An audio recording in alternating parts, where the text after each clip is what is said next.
Good afternoon, praise the Lord. सभी मसीह भाई बहन बच्चों को, दोस्तों को नमस्कार, सत श्री अकाल, आदाब, जय प्रभु यीशु मसीह की। आइए सबसे पहले जीवित अद्वैत परमेश्वर जो हमसे प्रेम रखता है, जो हमारा सृष्टि करता है, सृजनहार, पालनहार, तारनहार है, जीवन श्वास देने वाला परमेश्वर है, उसको कोटि कोटि धन्यवाद करें कि परमेश्वर ने रात भर मीठे नींद में सुलाए हैं और सुबह आत्मा प्राण दे से भला चंगा जगाए हैं।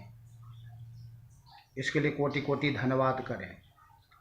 हालेलुया। धन्यवाद धन्यवाद धन्यवाद धन्यवाद धन्यवाद। दयालु, कृपालु, अनुग्रहकारी, करुणामय परमेश्वर पिता, हम आपको धन्यवाद करते हैं पिता कि आपने रात भर मीठे नींद में सुलाए हैं, सुबह आत्मा प्राण दे से भला चंगा जगाए हैं। आज का दिन प्रभु आपने दिखाए हैं, आज का दिन दिया है प्रभु, आशीष भरा दिन दिया, इसके लिए कोटि कोटि धन्यवाद करता हूँ। हालेलुया। क्योंकि संसार में प्रभु हालेलुया कुछ बहुत सारे लोग होंगे जो इस दुनिया को छोड़ के चले होंगे, पर आपने हमें जीवित रखा है, इसके लिए कोटि कोटि धन्यवाद करते हैं प्रभु यीशु के नाम से। ये जीवन आपकी महिमा के लिए है पिता, इस जीवन के द्वारा आपकी महिमा हो प्रभु यीशु के नाम से हो। हालेलुया। स्वर्गीय पिता, आज के दिन अपने आप को, अपने परिवार को, अपने भाई बहन बच्चों दोस्तों को, सभी लोगों को आपके चरणों में रखते हैं, आपके लहू में छुपा देते हैं। आज का दिन पिता परमेश्वर अपना दया दृष्टि बनाए रखना, अपने हाथों में लेकर संभालना, आत्मा प्राण दे से भला चंगा रखना प्रभु यीशु के नाम से। Hallelujah hallelujah hallelujah hallelujah. स्वर्गीय पिता, धन्यवाद करता हूँ आज के वचन के लिए भी, जो आपकी ओर से हमें वचन दिया गया है, ताकि प्रभु आपके सत्य वचन के अनुसार हम अपने जीवन में भरपूरी से आशीष पाएँ प्रभु यीशु के नाम से। हालेलुया।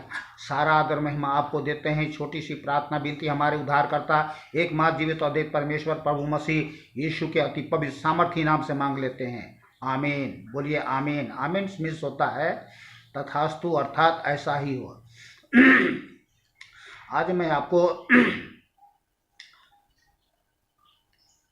बताना चाहता हूँ, आपको जानकारी मिले कि हमारा स्वर्गीय पिता होने के कारण परमेश्वर विभिन्न तरीकों से हमारे साथ संबंध रखता है। नंबर 1, वह हमसे प्रेम रखता है। पहला थिस्सलुनीकियों 2:16 और 17 आयत में पढ़ के आपको सुना देता हूँ।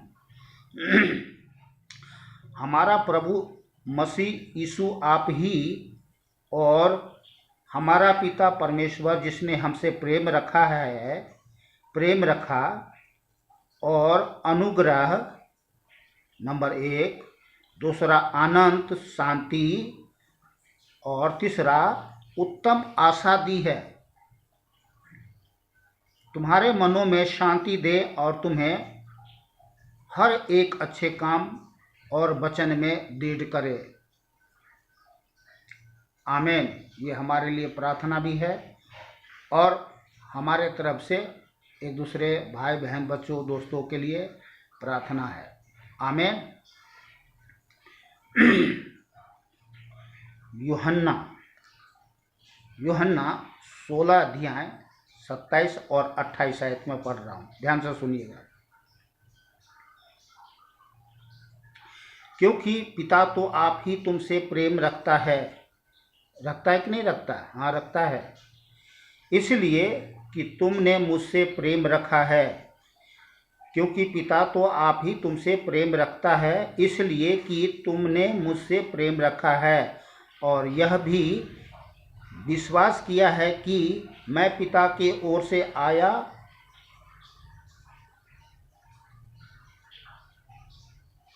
थोड़ा सा पढ़ने में तरीका मेरा गलत हो गया, मैं फिर से पढ़ रहा हूँ। क्योंकि पिता तो आप ही तुमसे प्रेम रखता है, इसलिए कि तुमने मुझसे प्रेम रखा है और यह भी विश्वास किया है कि मैं पिता की ओर से आया हूँ।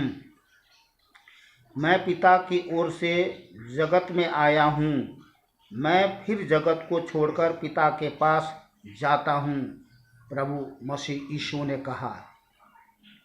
आमीन। दूसरा, उसने अपने आप को हमारे पापों के लिए दे दिया। गलातियाँ 1 अध्याय 3 से 5 आयत तक में हम पढ़ते हैं।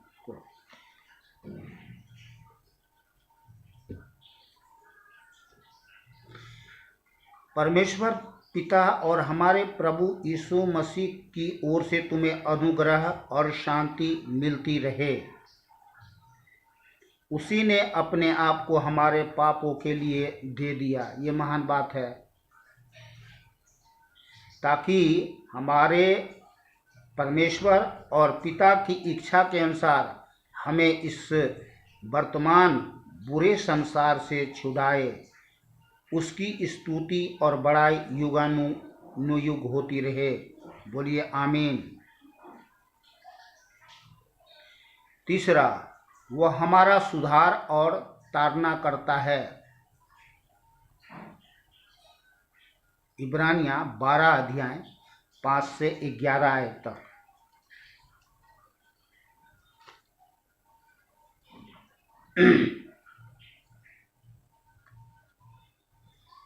और तुम उस उपदेश को जो पुत्र को और तुम उस उपदेश को जो तुमको पुत्रों के समान दिया जाता है भूल गए हो। बहुत सारे लोग भूल गए हैं। हे मेरे पुत्र, प्रभु की ताड़ना को हल्की बात ना जान, और जब वह तुझे घुड़के तो साहस न छोड़, क्योंकि प्रभु जिससे प्रेम करता है उसकी ताड़ना भी करता है, और जिससे पुत्र बना लेता है उसको कोड़े भी लगाता है। तुम दुख को ताड़ना समझकर सह लो। परमेश्वर तुम्हें पुत्र जानकर तुम्हारे साथ बर्ताव करता है। वह कौन सा पुत्र है जिसकी ताड़ना पिता नहीं करता? यदि वह ताड़ना जिसके भागी सब होते हैं तुम्हारी नहीं हुई, तो तुम पुत्र नहीं पर बेविचार की संतान ठहरे।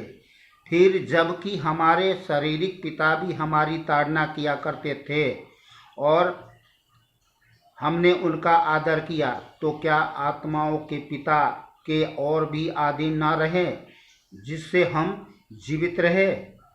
वे तो अपनी अपनी समझ के अनुसार थोड़े दिनों के लिए ताड़ना करते थे, पर वह तो हमारे लाभ के लिए करता है। ध्यान करें, किस लिए करता है? हमारे लाभ के लिए करता है, कि हम भी उसकी पवित्रता के भागी हो जाएं। वर्तमान में हर प्रकार की ताड़ना आनंद की नहीं, पर शौक ही की बात दिखाई पड़ती है। तो भी जो उसको सहते सहते पक्के हो गए हैं, बाद में उन्हें चैन के साथ धर्म का प्रतिफल मिलता है। बोलिए आमीन। चौथा, वह हमें आत्मिक आशीषों की आशीष देता है। इफिसियों 1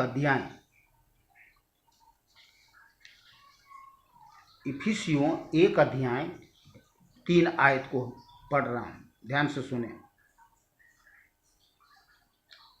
हमारे प्रभु यीशु मसीह के परमेश्वर और पिता का धन्यवाद हो कि उसने हमें मसीह में स्वर्गीय स्थानों में सब प्रकार की आशीष दी है। बोलिए आमीन। 5वां, प्रभु यीशु मसीह अपनी आत्मा अर्थात पवित्र आत्मा और पवित्र आत्मा के दान से भरता है। प्रेरितों के काम 2 अध्याय 1 से 4 पहले पढ़ेंगे। प्रेरितों के काम 2 अध्याय 1 से 4 आए। जब पिन्तेकुस्त का दिन आया तो वे सब एक जगह इकट्ठे थे।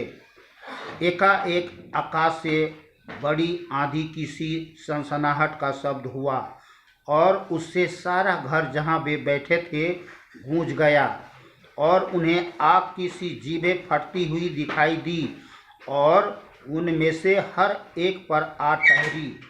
वे सब पवित्र आत्मा से भर गए, और जिस प्रकार आत्मा ने उन्हें बोलने की सामर्थ दी, वे अन्य अन्य भाषा बोलने लगे।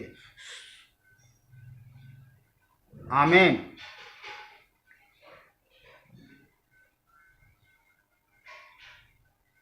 और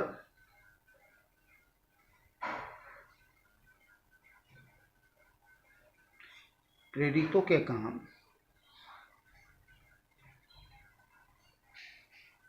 2 अध्याय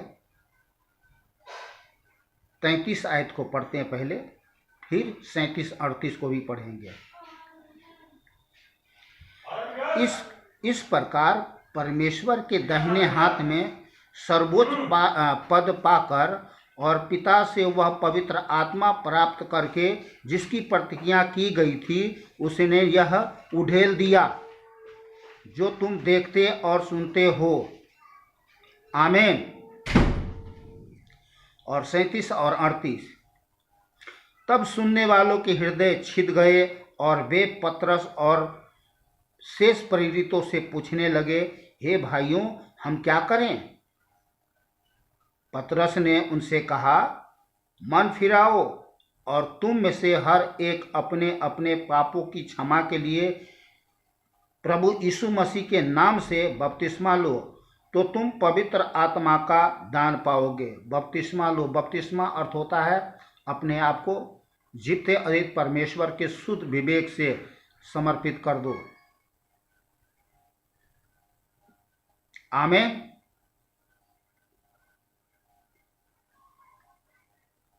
छठा, प्रभु यीशु मसीह सबके ऊपर और सबके मध्य और सब में है।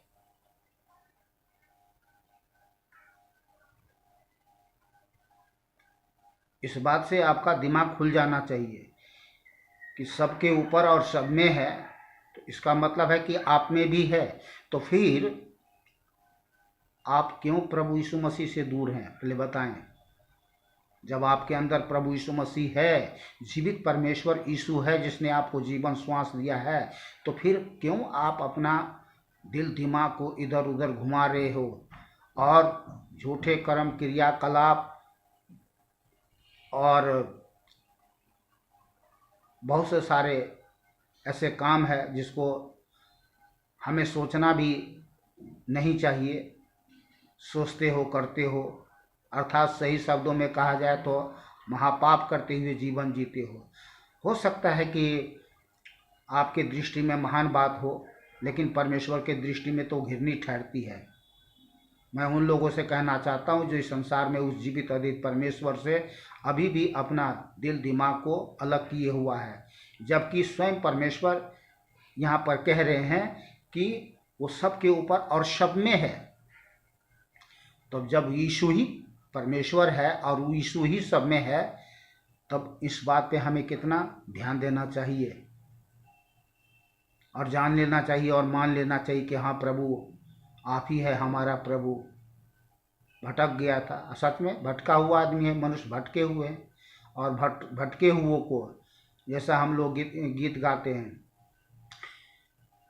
भूखों की वह भूख मिटाता, प्यासों की प्यास बुझाता, भटके हुओं को राह दिखाता, नया जीवन वह देता। यीशु राजा मुक्ति दाता, जीवन का दाता, जल्दी पास आओ, जीवन पाओ, वो है तुमको बुलाता। विश्वास करते हैं तो बोलिए आमीन। मैं उन संसार में रहने वाले जीवित अद्वित परमेश्वर भाई बहन बच्चे लोगों से कहना चाहता हूँ। तो चलिए इस वचन को पहले हम पूरा करते हैं कि प्रभु यीशु मसीह सबके ऊपर और सबके मध्य और सब में है। इफिसियों 4 अध्याय 6 आयत।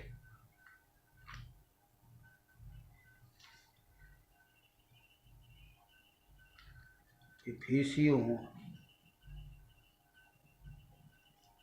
4 अध्याय 6 आयत में लिखा है, और सबका एक ही परमेश्वर और पिता है, सबका, केवल ईसाइयों का ही नहीं, सबका, यहां लिखा सबका, और सबका एक ही परमेश्वर और पिता है जो सबके ऊपर और सबके मध्य में और सब में है। बोलिए आमीन। जबान कट नहीं जाएगी, बल्कि जबान ठीक हो जाएगा। चंगा करने वाला परमेश्वर है। जब उसका नाम लेते ही हमारे आत्मा में, प्राण में चंगाई आती है। मेरे बोल बात से आप बुरा ना माने, क्योंकि मैं जीवन की बात कर रहा हूँ। आज कोई जीवित अद्वैत परमेश्वर के सत्य वचन को जान करके, हाँ प्रभु मैं मानता हूँ, यस लॉर्ड, तुरंत देखो आत्मा में, प्राण में, जीवन में चंगाई आएगी, शांति आएगी, पाप धुल जाएंगे।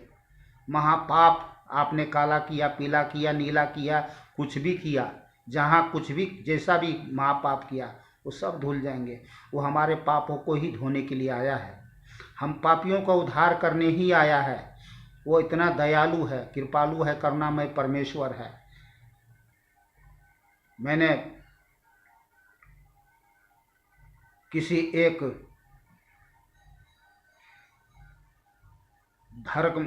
धर्म ग्रंथ में सुना है कि वह पापियों को नाश करने आया है। वो कहता है शैतान कि मैं पापियों को नाश करने आया हूँ। पहली बात, वो धर्म ग्रंथ है ही नहीं, वो मन ग्रंथ है और वो शैतान की ओर से है। और जो कहता मैं पापियों को नाश करने आया हूँ तो शैतान ही है। संसार में कौन पापी नहीं है, कौन धर्मी है? एक भी नहीं। बाइबल में लिखा है एक भी धर्मी नहीं। सबने पाप किया है और परमेश्वर की महिमा से रहित है। तो एक भी कोई धर्मी नहीं है, सब पापी है और हम पापियों को उद्धार करने के लिए आया है। मैं इस वचन को फिर से दोबारा पढ़कर सुना देता हूँ आपको। और सबका एक ही पिता, सबका एक ही परमेश्वर और पिता है, जो सबके ऊपर और सबके मध्य में और सब में है। आज जान गए आप, समझ गए आप, तब आप का मन, दिल, दिमाग सब जागृत हो गया होगा। तो आज जरूर प्रार्थना करना और कहना, प्रभु मैं आज जान गया हूँ कि आप ही हैं पिता, आप ही हैं ईश्वर, आप ही है हमारा परमेश्वर, जो सबके ऊपर और सबके मध्य और सब में हैं। तो आज से अपना जीवन आप जीते हुए परमेश्वर यीशु को समर्पित करता हूँ। जाने अनजाने में किए हुए गलती, अपराध, पाप